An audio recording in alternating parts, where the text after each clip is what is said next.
가정의 소중함에 대해서는 누구나 많은 이야기를 합니다.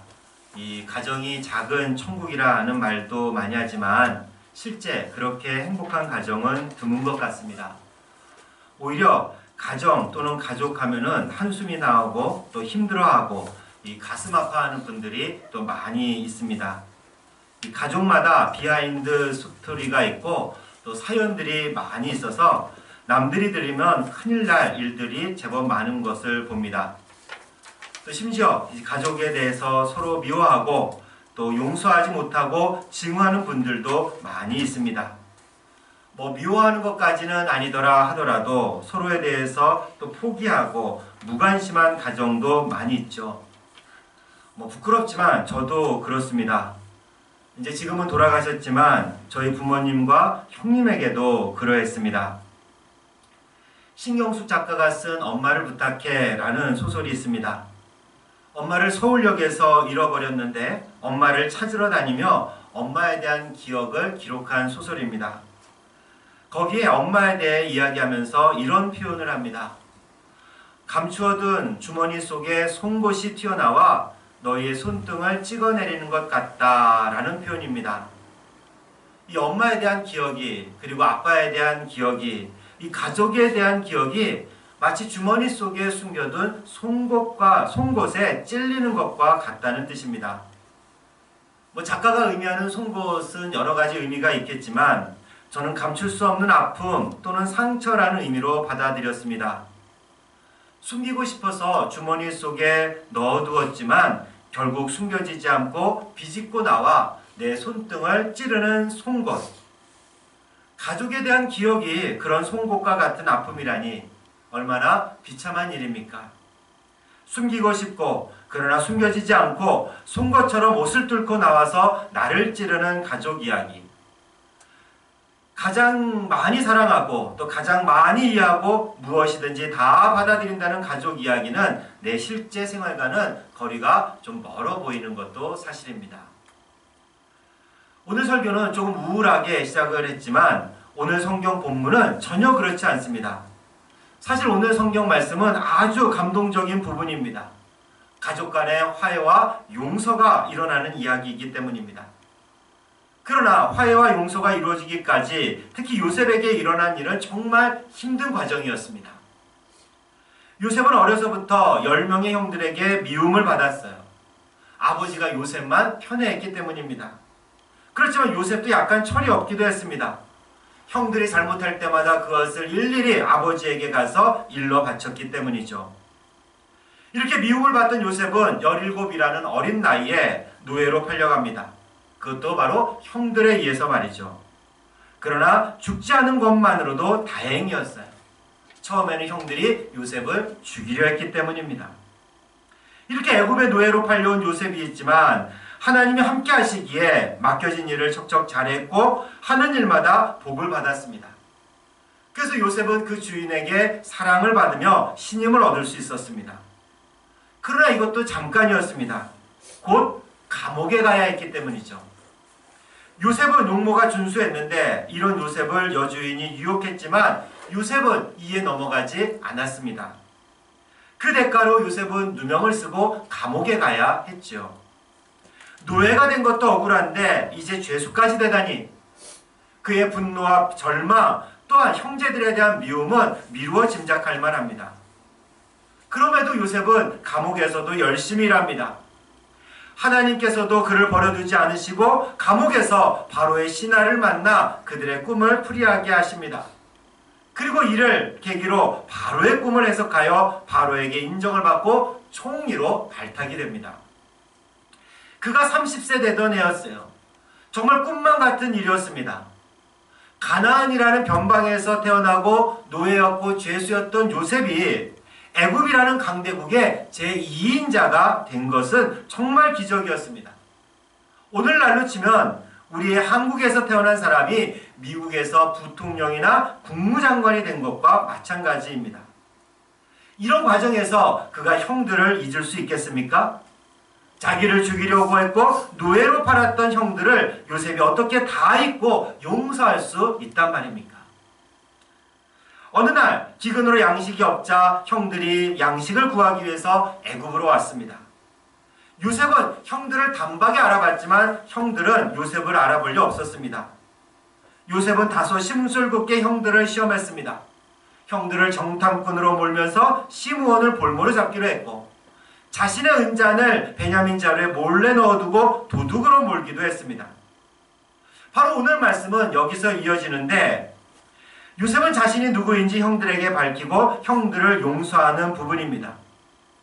이렇게 요셉처럼 형제들을 용서할 수 있는 사람들이 몇이나 될까요? 자기를 죽이려고 했고 노예로 팔았던 그 형들을 말입니다. 용서는 그리고 결코 쉬운 일이 아닙니다. 내가 용서하고 싶다고 그래서 용서되는 것도 아니죠. 대부분의 사람들은 용서가 좋다는 것을 인정합니다. 그리고 용서는 무엇보다 나에게 좋습니다. 설교를 준비하면서 이런 글을 발견했습니다. 영혼의 날개는 용서하고 용서받는 삶을 통해서 자랍니다. 용서하면 언덕 너머에 에덴이 보입니다. 미워할수록 영혼의 키는 작아지고 용서할수록 영혼의 키는 커집니다. 미움은 10년 쌓은 우정도 깨뜨리지만 용서는 10년 틀어진 과거도 복원시킵니다. 용서의 문이 열릴 때 축복의 문도 열립니다. 이런 글이었는데 결국 용서하지 못하면 우리 영혼에 병이 든다는 뜻입니다. 우리 영혼을 살리기 위해서라도 우리는 미움을 그치고 용서해야 되는 거죠. 그렇다고 해서 사람들이 용서를 잘하는 것은 아닙니다. 이런 것을 잘 알면서도 용서하지 못해요. 어떤 사람은 용서는 쓸데없는 것이라 말하기도 합니다. 더욱이 반성도 하지 않고 회개하지 않는 사람을 어떻게 내가 용서할 수 있단 말입니까? 상대가 나에게 상처를 준 것이기에 내가 아픈데 나에게 잘못했다고 한마디도 없는 사람을 용서하는 것이 과연 옳은 일이겠냐라고 묻습니다. 그를 용서해주면 정의에 어긋나는 일이라 하기도 하죠. 아무리 가족일지라도 말입니다. 맞는 말입니다. 잘못이 있다면 처벌을 감수해야 됩니다. 그러나 그것은 그 사람의 몫이고 우리는 용서해야 합니다. 왜요? 그래야 내가 살기 때문이죠. 무엇보다 용서는 우리 주님의 명령임을 잊어서는 안 됩니다. 우리 다 같이 마태복음을 한번 찾아보겠습니다. 마태복음 18장 21절과 22절 말씀에서 예수님은 이렇게 말씀을 하세요. 우리 마태복음 18장 21절 22절 말씀입니다. 신약성경 30면입니다. 우리 함께 한 목소리로 봉독합니다. 그때 베드로가 나와 이르되 주여 내 형제가 내게 죄를 범하면 몇 번이나 용서하여 주리이까 7번까지 하오리이까 예수께서 이르시되 내게 이르노니 7번뿐만 아니라 7번을 70번까지라도 할지니라. 아멘. 베드로가 예수님께 와서 아주 자랑스럽게 얘기를 했습니다. 당시에는요 3번만 용서해 주어도 아주 칭찬받을 만한 일이었습니다. 그런데 베드로는 7번을 용서하겠다고 하니 얼마나 대단한 일입니까? 그런데 예수님께서는 7번을 70번까지 용서하라고 하세요. 숫자로 따져서 77에 49, 490번까지 용서하라는 말이 아닙니다. 끝까지 용서하라는 뜻이에요. 그가 내게 와서 잘못을 빌건 아니건 말입니다. 이게 주님의 명령입니다. 아무리 주님의 명령이기는 하지만 용서만큼 힘든 것은 없습니다. 용서가 기독교의 핵심 주제라는 것도 압니다. 용서가 좋다는 것도 압니다. 용서해야 한다는 것도 알아요. 그래야 내가 살 수 있다는 것도 압니다. 그러나 실제 용서하는 것은 무척 힘든 일임에 분명합니다. C.S. 루이스라는 영국 작가는 순전한 기독교라는 책에서 이렇게 적고 있습니다. 기독교는 원수를 용서하고 사랑하라고 하는데 내가 생각할 때 원수를 용서하는 일은 정말 끔찍한 일이다. 정말 정확히 우리의 마음 아니겠습니까? 용서가 이렇게 끔찍한 일이지만 예수님께서 우리에게 무조건 용서하라고 말씀하신 이유가 있어요. 골로새서 3장 13절 말씀을 찾아서 함께 봉독하겠습니다. 신약성경 327면 골로새서 3장 13절 말씀입니다. 3장 13절 우리 다 같이 한 목소리로 함께 봉독하겠습니다. 누가 누구에게 불만이 있거든 서로 용납하여 피차 용서하되 주께서 너희를 용서하신 것 같이 너희도 그리하고. 아멘. 우리가 누군가를 용서해야 되는 이유는 우리가 먼저 용서받았기 때문입니다. 우리는 엄청난 죄인이지만 하나님은 우리 죄를 하나도 남김없이 다 용서해 주셨어요. 그리고 다시는 그 죄를 묻지도 않으십니다. 아예 잊으셨습니다. 그런데 우리에게 누군가 잘못을 했는데 그것을 용서하지 못할 이유가 없지요. 나는 그거보다 훨씬 큰 죄를 용서받았기 때문입니다. 이에 대해서 마태복음 18장은 적절한 비유를 들고 있습니다. 나는 1만 달란트를 빚진 자였지만 그 빚을 탕감받은 사람입니다. 그래서 누군가 나에게 100데나리온 빚을 졌다면 그 빚을 탕감해 주는 것이 옳다는 내용입니다.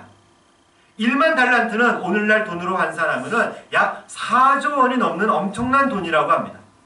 평생을 걸려 빚을 갚아도 갚을 수 없는 돈이죠. 근데 100데나리온은 오늘날로 따지면 약 700만 원 정도에 해당을 합니다. 나는 4조 원이 넘는 빚을 탕감받았는데 그것에 57만 불의 일에 해당하는 700만 원의 빚을 탕감해 주는 것이 너무나 옳은 일이라는 겁니다. 내가 누군가를 용서하기 위해서 내가 엄청난 죄인이고 그 죄를 용서받았다는 사실을 먼저 분명하게 알아야 됩니다. 그래야 우리가 또 누군가를 용서할 수 있습니다. 그리고 피차 용서해야 됩니다. 서로 용서해야 한다는 말이에요. 나는 무조건 용서하고 상대는 무조건 용서를 구해야 한다라고 생각을 하면요, 그건 역시 잘못된 생각입니다. 교통사고도 한쪽도 100% 과실이란 없습니다. 설령 100% 상대가 잘못했다 하더라도 용서하지 못하는 내 자신이 오히려 큰 잘못을 범하고 있다는 사실을 알아야 됩니다. 나는 용서를 해야 되지만 또한 상대에게 용서를 구한다는 사실을 잊어서는 안 됩니다. 서로 참아주고 서로 용서하라 말씀합니다. 또 우리가 누군가 용서하기 위해서는 하나님의 섭리를 깨닫는 게 중요하죠. 창세기 45장에서 요셉이 형들을 용서한 이유는 형들 때문에 내가 죽을 고생을 했지만 하나님께서는 그것을 모두 선한 것으로 바꾸게 하셨다는 사실입니다. 창세기 45장 5절 말씀을 함께 봉독하겠습니다. 45장 5절 말씀입니다. 당신들이 나를 이곳에 팔았다고 해서 근심하지 마소서, 한탄하지 마소서. 하나님이 생명을 구원하시려고 나를 당신들보다 먼저 보내셨나이다. 아멘. 형들은 동생이 미워서 노예로 팔았지만 하나님께서는 그것조차 선하게 사용하십니다. 하나님은 요셉을 총리로 만드시고 또 그를 통해서 그 가족의 생명을 구하게 하셨습니다. 물론 요셉은 노예로 있을 때, 죄수로 목욕하고 있을 때 애굽의 총리가 되고 자기의 생명을, 가족의 생명을 구하게 될 것이라고는 생각하지 않았어요.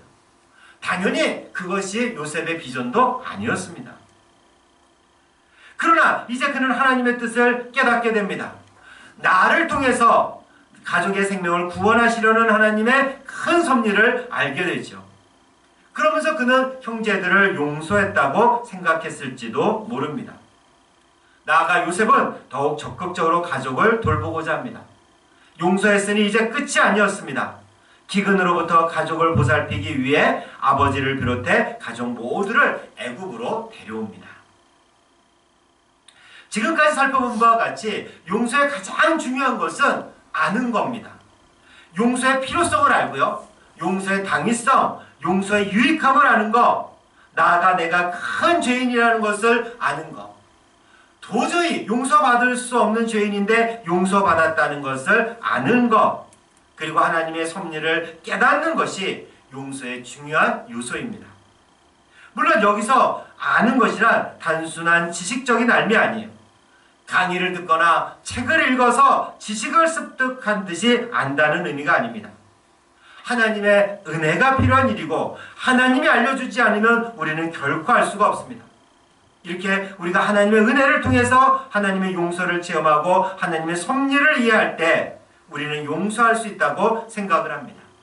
그것이 맞습니다. 문제는 실제로 우리가 그렇게 용서할 수 있는가입니다. 아는 것으로만으로도 우리가 용서할 수 있는가라는 거예요. 우리 그리스도인들은 하나님이 우리를 용서해 주셨다는 것을 알고 체험했고 확신합니다.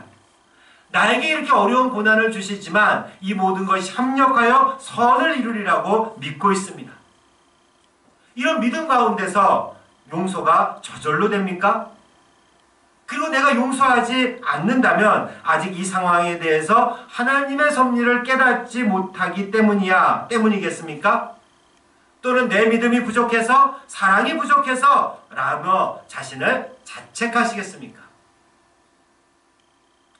그런데 용서의 경우에 우리가 알고 깨달아서 용서한다고 생각하지만 실제로 용서하지 못하는 경우가 많습니다.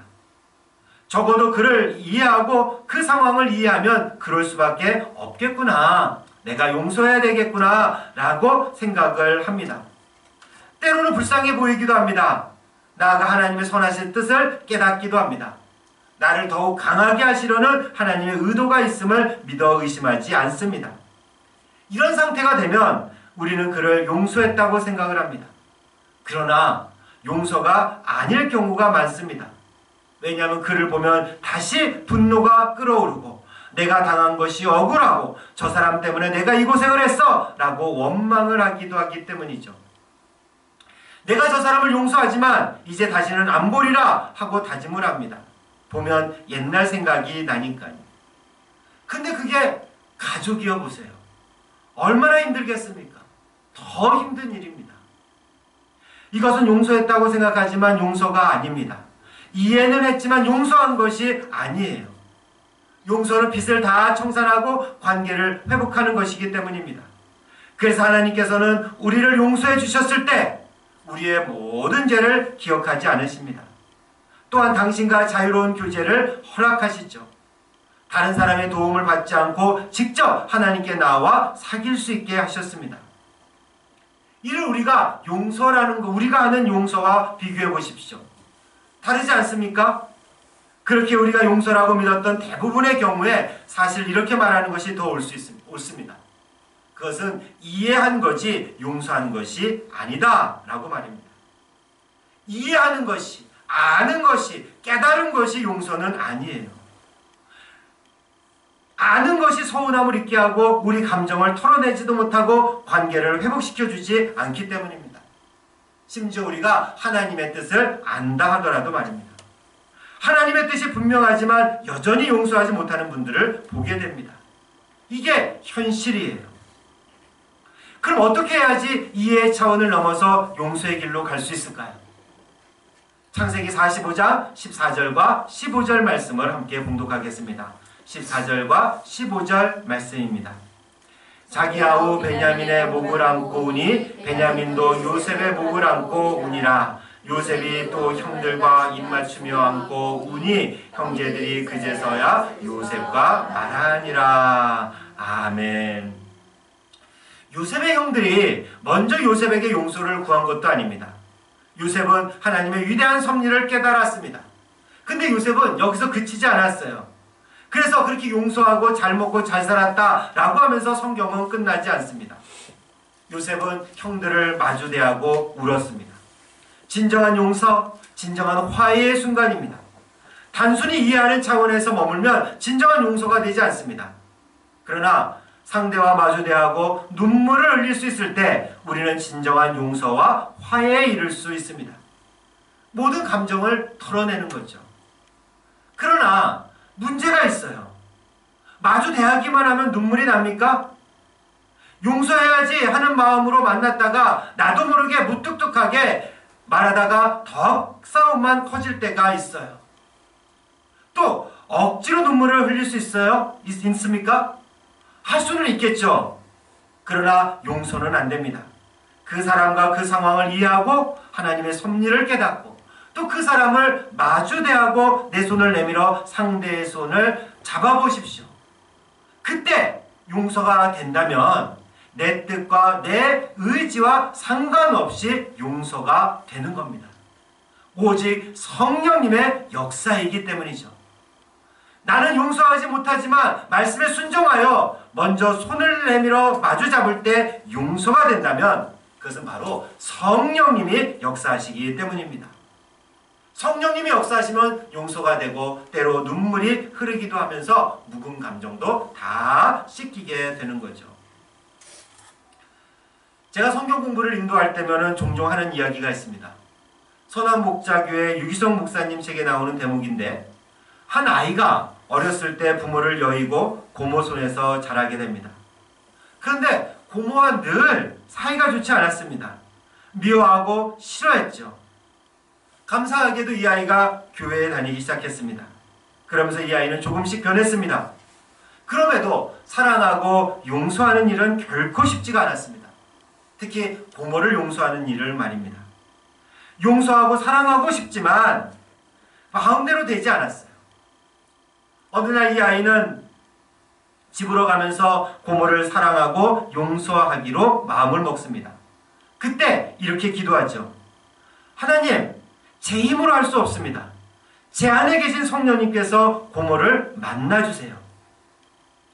이런 기도를 마친 후 문을 열고 집으로 들어가는데 늦게 들어왔다고 그날도 역시 혼내는 고모를 보게 됩니다. 그런데 그날 고모의 얼굴이 눈에 들어왔습니다. 자기를 키우느라 고생한 그 고모의 얼굴 말입니다. 그 순간 그는 고모를 안고 한참을 울었습니다. 고모도 마찬가지였고요. 서로 용서하게 된 겁니다. 이게 그 아이의 의지겠습니까? 그 고모의 의지겠습니까? 이는 성령의 역사입니다. 내 힘이 아니라 내 선함이 아니라 오직 성령의 능력이에요. 이렇게 성령이 역사하시면 용서가 됩니다. 성령이 하시면 이해를 넘어 용서의 세계로 들어가게 됩니다. 5월은 가족의 달이라 하여 가족에 관한 설교를 해야 한다는 부담이 있습니다. 물론 제가 지금 이루고 있는 우리의 가정은 제 나름대로는 괜찮다고 생각을 합니다. 그러나 부모님에 대해서는 그렇지 못합니다. 이미 돌아가셨지만 그리고 그분들이 다 이해되고 하나님의 섭리나 뜻도 저는 잘 알고 있습니다. 그러나 오늘 제가 설교한 대로 용서하지 못하고 있기도 합니다. 오늘 말씀, 사랑과 용서를 전한 자격이 없을지도 모릅니다. 그러나 저 역시 하나님이 주시는 말씀에 순종하려는 자세로 이 말씀을 전하려고 합니다. 이미 돌아가셔서 손을 잡을 수도 없고 안아드릴 수도 없지만 진정으로 용서하고 용서받고 싶습니다. 성령의 역사로 말입니다. 사랑하는 자매 형제 여러분, 정말 부모를 용서하고 사랑하고 싶습니까?